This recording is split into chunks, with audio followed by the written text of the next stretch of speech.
Hey guys, how's it going? Welcome back. Well, MacBook Air M1 still worth buying in 2024?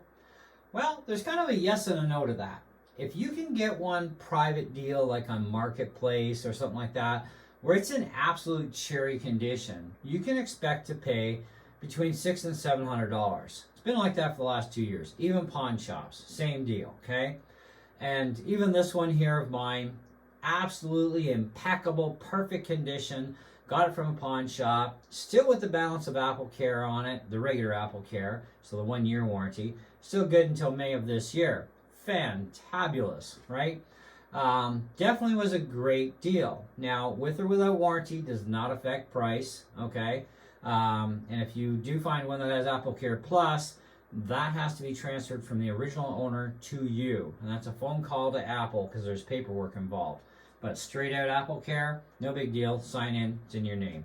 Now, that's on the private market, okay, which is pawn shops and Marketplace, or even eBay if you want to go there, or Craigslist, okay? Now, there are people who are still asking way more than that, and I think that they're mental because they're not worth more than that. Apple Silicon depreciates a lot faster too than Intel Macs ever did.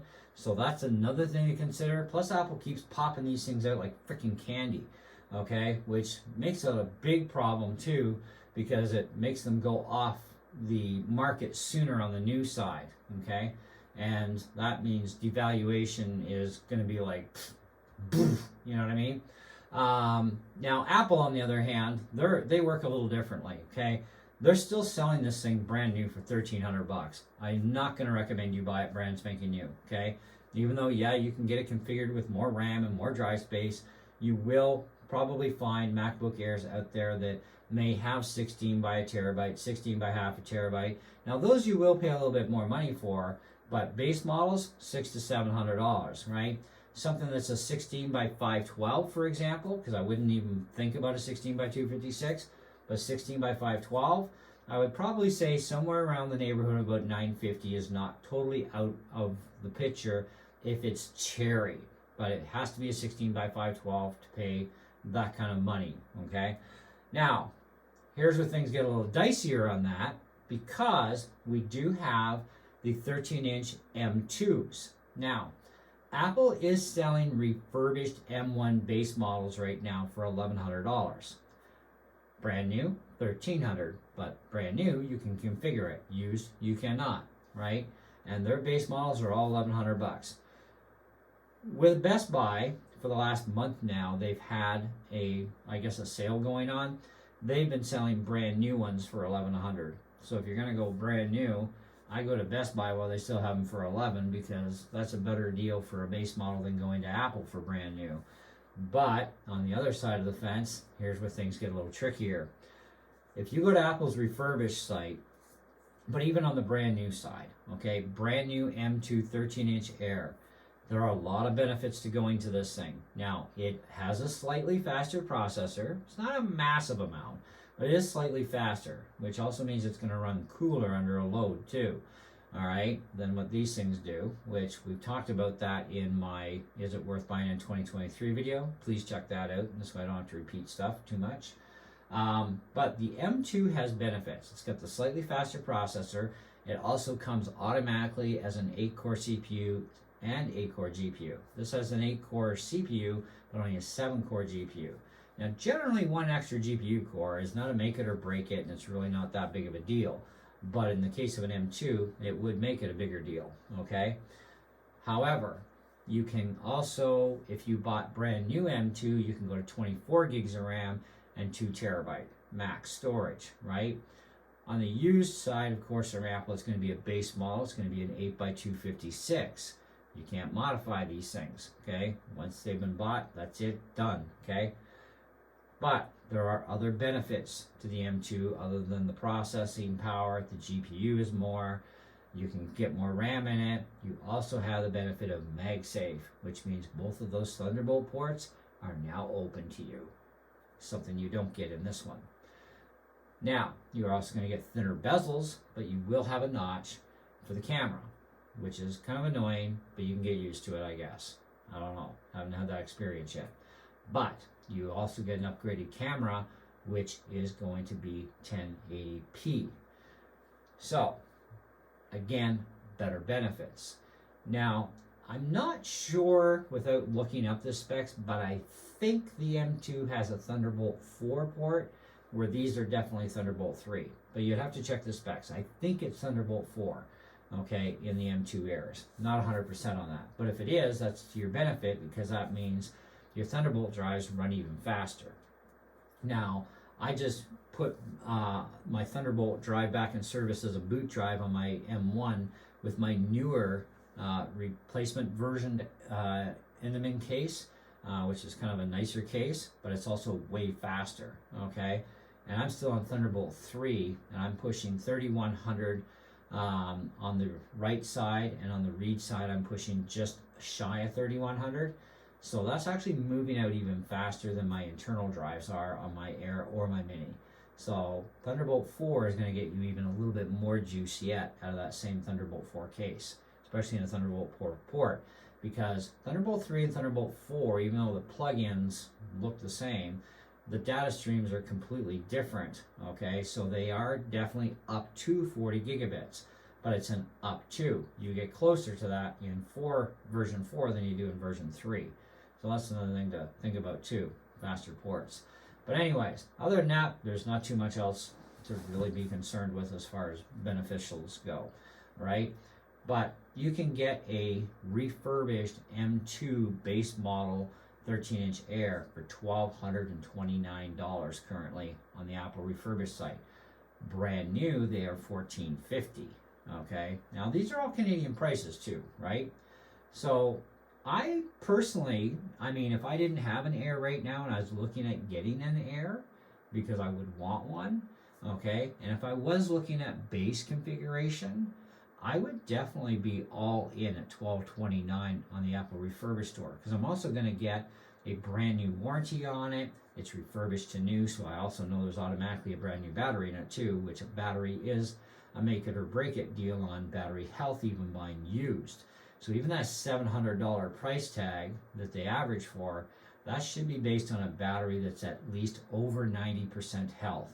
If it is below 90%, then you have two options. You walk away, or you bargain at $500 and then you get a new battery put in. Because once you get at 80%, that battery's not going to last as long as you think, okay? Lithium ion, lithium polymer technology, in this case lithium polymer batteries, they're kind of an interesting breed of battery. And, at 80%, yeah, you'll get a couple of hours out of it, but once it starts dropping below 80%, that's when it gets exceedingly worse for health status on lithium polymer batteries and even lithium ion, okay? That's a whole other video to talk about. We won't be covering that in this one, but battery health is a big thing, and you can easily download, if you're looking at a private deal, you can easily download a battery monitor program from the Apple store, like from your app store, and check the current health status of the battery to know before you pay, okay? So, and if the guy has nothing to hide, then they'll let you do it, okay?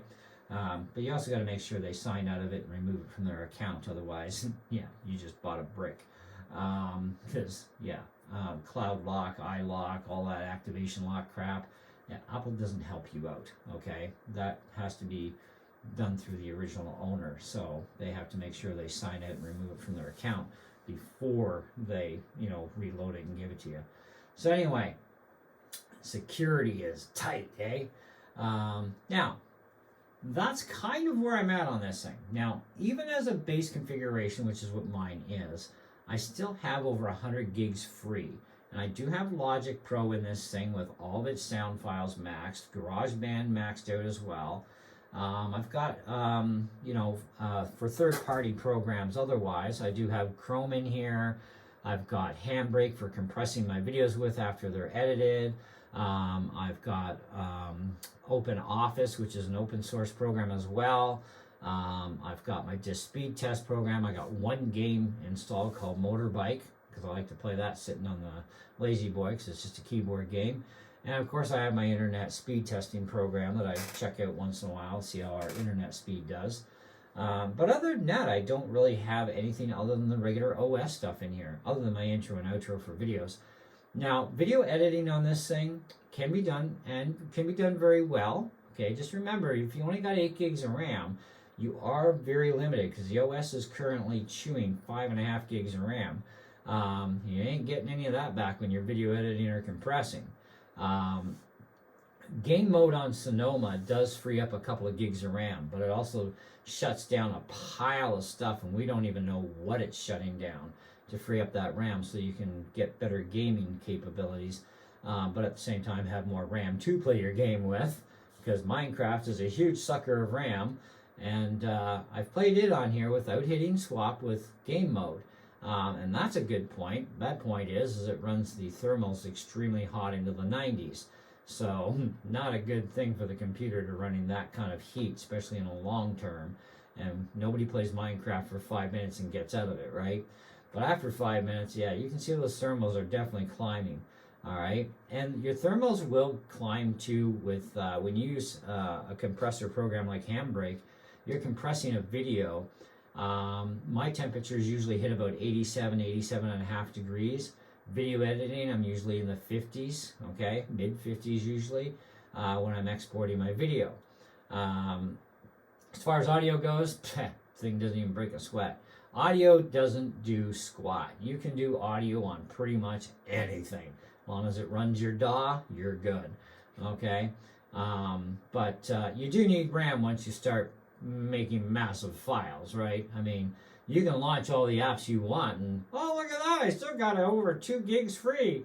You know, well, yeah, but that's your apps. You didn't even do anything with them yet. Okay, try doing something now, and then you're going to see the RAM going, bye-byes. Okay, so base model machines are not something I generally recommend.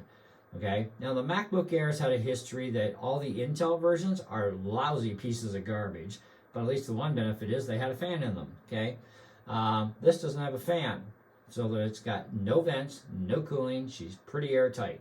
Okay, that is never a good sign for any computer, especially to not have a fan.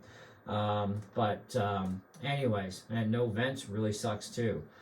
So it does keep your thermals building up quite quickly in a lot of things, but hey, that's the way it is. And even the higher end MacBook Pros, they have fans, but they can't draw in cold air from anywhere except for maybe a port, or maybe the keyboard might have enough ventilation that, you know, the fan runs and sucks a little bit in, but it's not going to suck much of anything in, to be honest, okay? Apple does do piss poor venting on their computers. They always have, okay? At least on laptops. Desktops have been fine.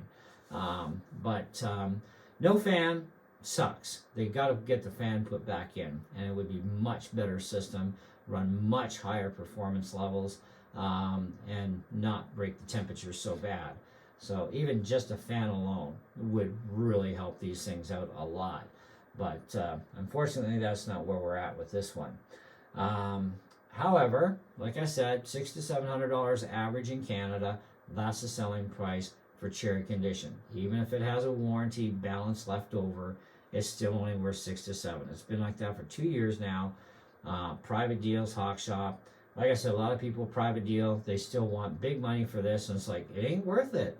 The used market dictates differently. When the majority average is 6 to 7, you're not getting $1,000 out of that thing, okay? I'll just go spend an extra $100 at Apple and get a brand new warranty and Apple Care Plus, or I'll give you $700, and you know, away we go. You know what I mean?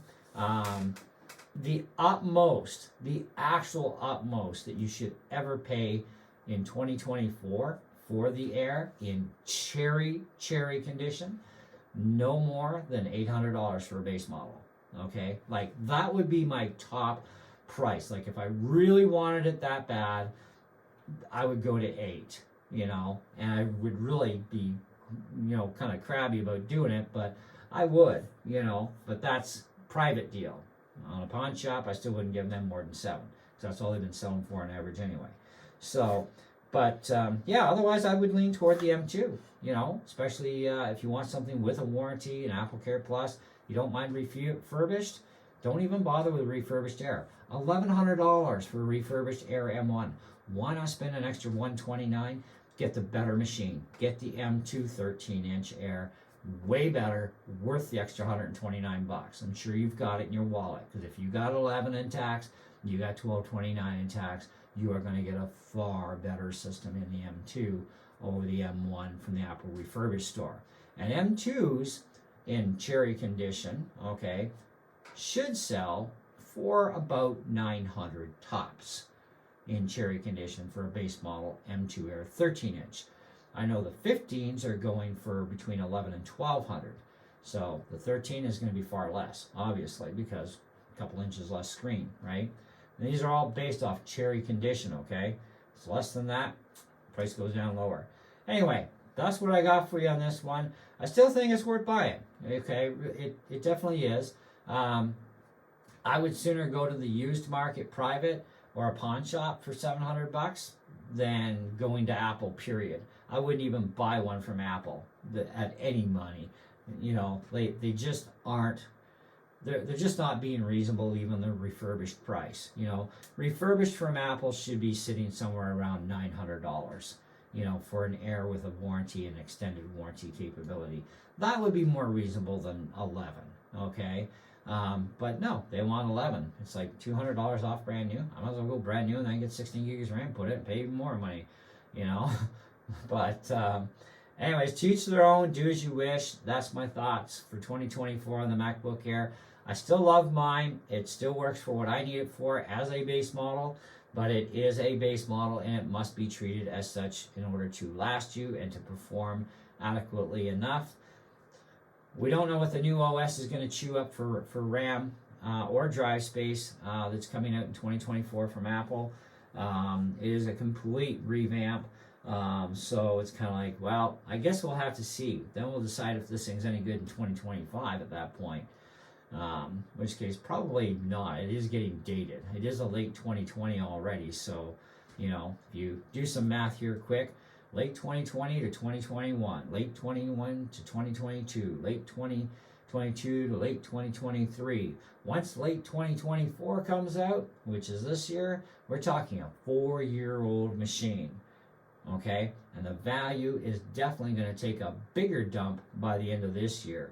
By the end of this year, you should be able to pick these things up like candy for about $500 Canadian in cherry condition by the end of this year.